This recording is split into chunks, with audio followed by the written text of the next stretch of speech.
أعوذ بالله من الشيطان الرجيم بسم الله الرحمن الرحيم الحمد لله رب العالمين والصلاة والسلام على رسول الله صلى الله عليه وسلم. Assalamu alaikum wa rahmatullahi wa barakatuh, dear viewers, and welcome back to Islamic Oasis Live.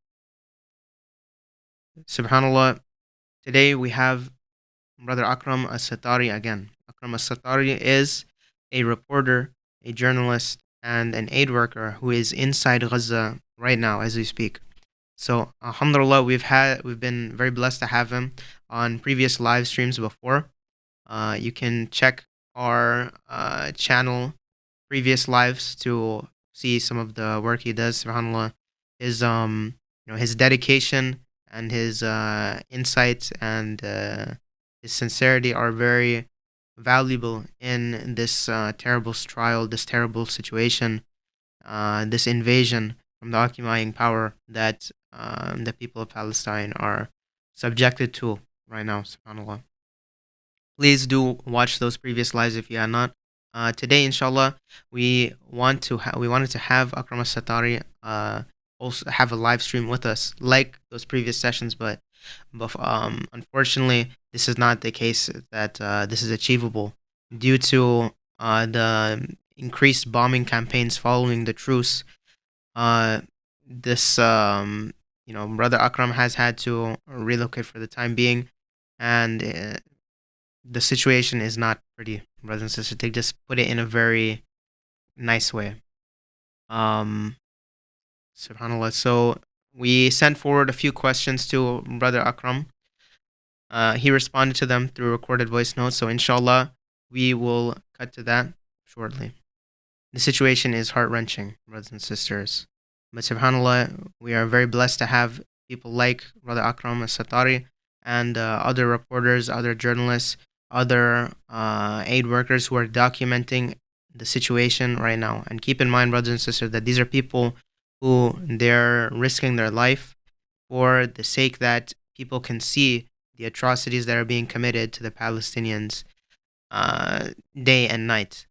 And the intensity of these operations is no small matter. They really are risking their life to let the world know, to document, to establish a proof against these brutal occupiers. So may Allah subhanahu wa ta'ala protect Brother Akram, all of the reporters, all of those who, everybody in Gaza, in Palestine. May Allah subhanahu wa ta'ala preserve them, pour sabr over them, grant them victory in this life and in the akhirah. May Allah subhanahu wa ta'ala grant a beautiful victory to the people of Palestine and destroy this oppressive regime so that justice can be established and that the human beings can be treated like they are human beings instead of being labeled as animals. Subhanallah. Brother Akram, alhamdulillah, Brother Akram has recorded a few responses to some of our questions that we sent forth to him earlier in the week. So, inshallah, instead of a live stream today, we will have that. Can you please give us an update on the situation? Assalamu alaikum wa rahmatullahi wa barakatuh. The situation is extremely dire. 1.8 million Gazans are asked to move to the very south of the Gaza Strip. The bombardment is getting very, very heavy. In the last 12 hours, 316 people were killed. In the last 24 hours, more than 700 people were killed. The bombardment is through in different areas in Gaza South, Gaza North, Gaza Central area, Khan Yunis area, and the number of casualties is increasing by the second. How quickly after the truce ended did the bombing begin? The bombardment started right away when the ceasefire came to an end. So it was abrupt. It was expected, though Palestinians were anxious from the night before, and they're expecting something large scale would be happening at the end of the ceasefire, and indeed something large scale was happening. Massive destruction, inconceivable bombardment that has been taking out whole blocks. 50 houses were destroyed in Al-Shaja'iyya. Around 100, 200 people were killed in the very same incident. So the situation is extremely catastrophic. How are people on the ground surviving? People are living a very lacking situation. They have no resources whatsoever. They had to move from their homes and they left behind them everything, and they had to prioritize. They took the medication, they took something that they think will save their life, the blanket, the mattresses, but they could not take everything, and they're left with that very critical situation to cope with a situation that is extremely difficult to cope with. I was on my way to Rafah, and then I came back to Khan Yunis area, and I saw the people erecting tents by whatever they can, some wood, some nylon sheets, plastics, whatever they can, for the sake of just staying on the two sides of the road, hoping they would be safe and that they would be saved from and spared from the bombardment that has been taking place in Gaza. What is the average day for someone living in Gaza right now after 2 months of sanctions and bombings? The average day for the people in Gaza is a day of deprivation and imminent risk of death. People moving and the ones who are staying in their homes might be all of a sudden bombarded, and they might get killed without knowing why or who did this to them. In my way to downtown Khan Yunis, I saw one very big building around 3 to 4 floors that was reduced to rubble, and that was a fresh aerial attack. So the civil defense was there, and you would be surprised to know the civil defense using their own bare hands, trying to remove the debris, trying to remove the rubble, trying to serve the people, trying to save the people, trying to do whatever they can do and under this very lacking situation. So it's a daily life of death, a daily life of destruction, a daily life of bombardment, a daily life of unexpected movement and displacement, and phone calls from the Israeli army asking them to leave, and then phone calls, and some people are targeted without even phone calls. Residential areas are being wiped out, people are killed, and the situation continues to be that way. Have any Gazans been able to leave the area through checkpoints? Gazans are not moving or not traveling. The ones who are leaving Gaza are the ones who are foreign nationals. They have dual nationalities, and according to that, their embassies and consulates are communicating with the Egyptian side and coordinating for them to leave Gaza. Other than that, it's very difficult for the Gazan, and any Gazan who might want to leave would have to pay 5 or 6 thousand US dollars as a bribe, or just they pay them for someone who's coordinating and facilitating their departure from Gaza. This has been a very controversial issue in Gaza, and people are still not able to afford those type of things. The occupation has adopted a policy where they are notifying people they're going to be bombed just mere minutes beforehand.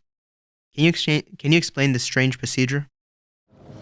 The policy of the occupation is extremely changed.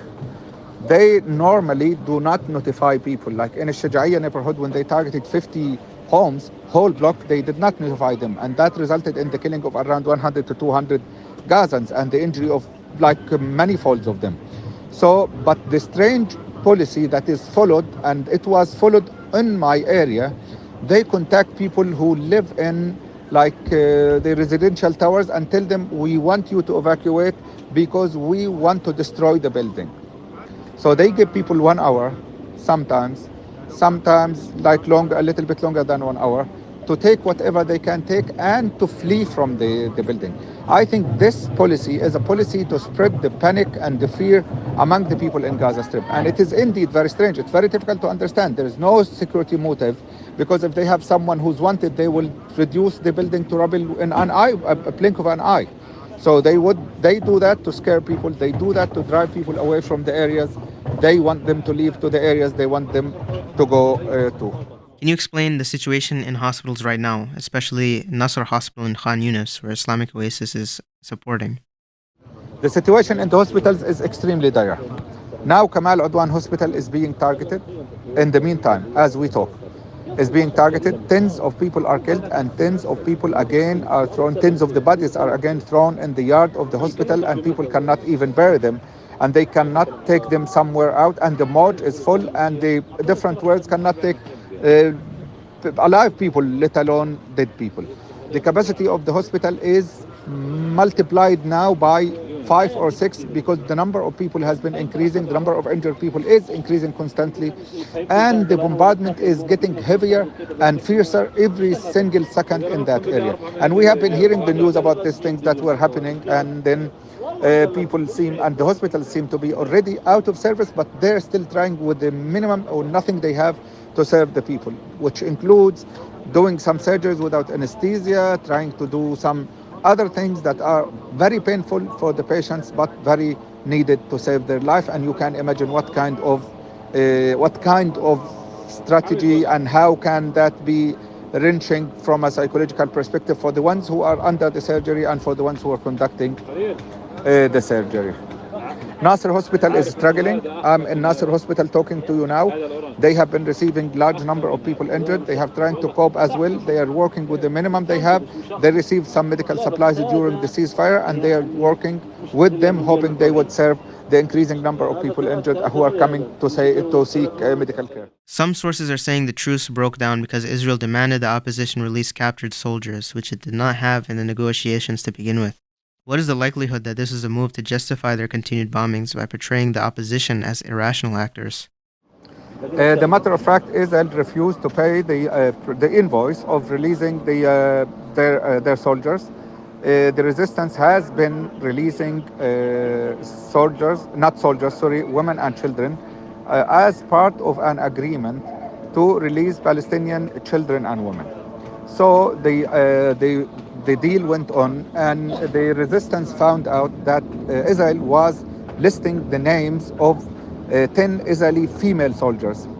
And then the resistance said that those soldiers would not be released until they're released in a similar and a different ceasefire agreement.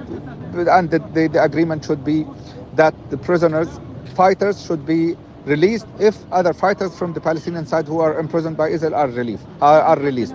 So Israel refused and said they are women, and they said Hamas broke the agreement, but it looks like there are much controversy about that, and Hamas said and made it very clear in a statement that they're not going to release the soldiers unless the price for the soldiers is being paid, which is the release of the Palestinian prisoners who are in the Israeli jails for such a very long time, some of them for a lifetime, some of them sentenced for even 47 lifetime sentence. So that Palestinian resistance made it clear that they will not be releasing those female soldiers or male soldiers or a soldier whatsoever unless the Israeli occupation is releasing the Palestinian prisoners. Some analysts are saying the occupation wants to make this into a prolonged war, while the US wants it to end as soon as possible. What's the likelihood that it'll extend? And if it does, wouldn't this be disastrous for both of them? There are some news and statements that were made by the Israeli Prime Minister and by the Minister of Defense. They would also indicate and confirm that they're willing to make it a very long war, a prolonged war in Gaza. But now everything is bound by the progress that they can achieve in different areas. Like in the north, they were drawing 70% of their troops. In Gaza, they were drawing 50% of their troops. In Khan Yunis, they're trying now.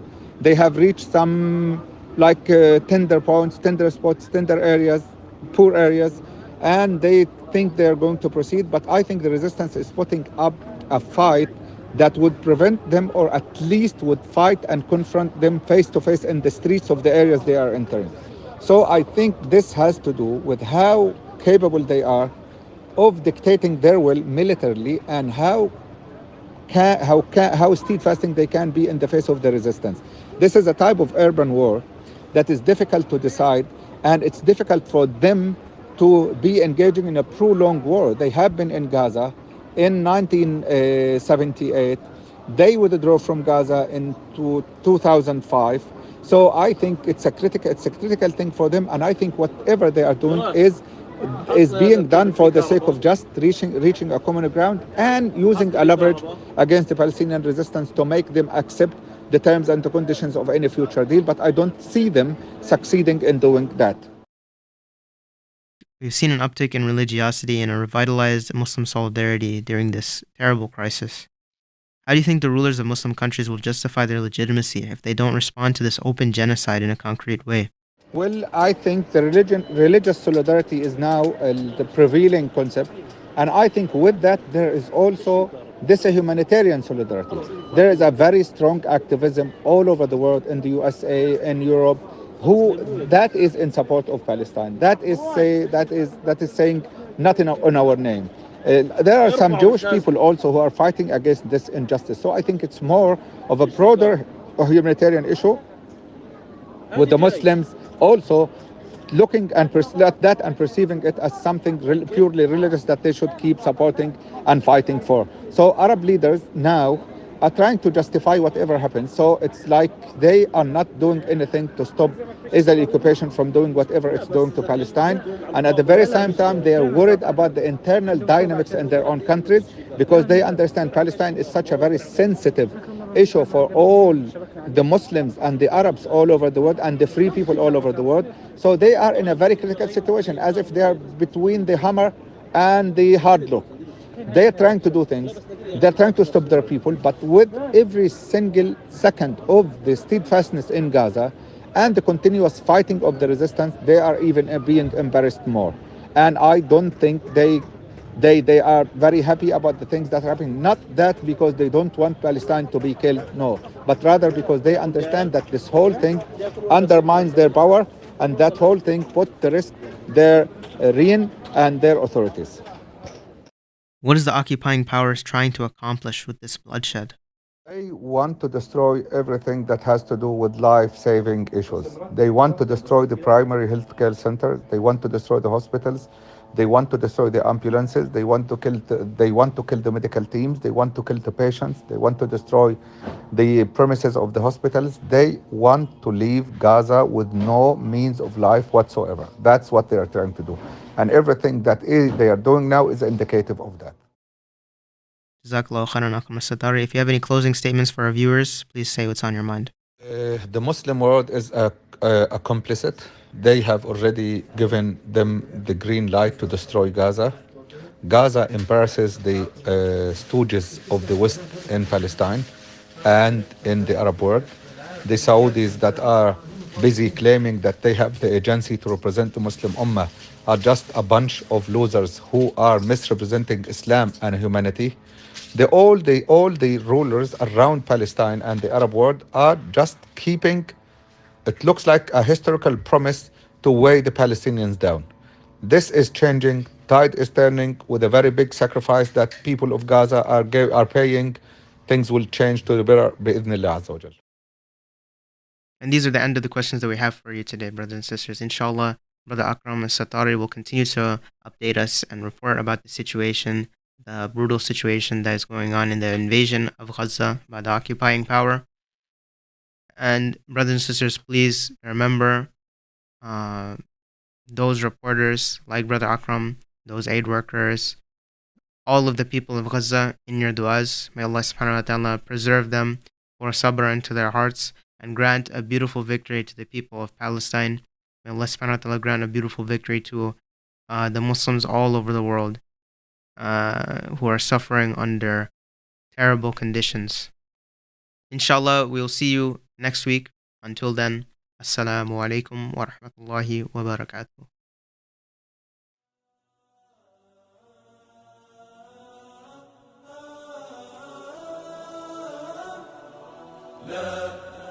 لن يطول الظلام ديننا لن يضام نحن جيل الهمام نحن فينا عمر لا لا لا لن يطول الظلام ديننا لن يضام نحن جيل الهمام نحن فينا عمر صبح بدا نور ظهر نجم وشمس وقمر ألقى على الدنيا الدرر هذا عمر هذا عمر كل البرايا تنتظر أيامه البيض الغرر كي تستفيد من العبر هذا عمر هذا عمر لا لن تدوم الجراح بل سيأتي الصباح نحن أهل الكفاح نحن فينا عمر لا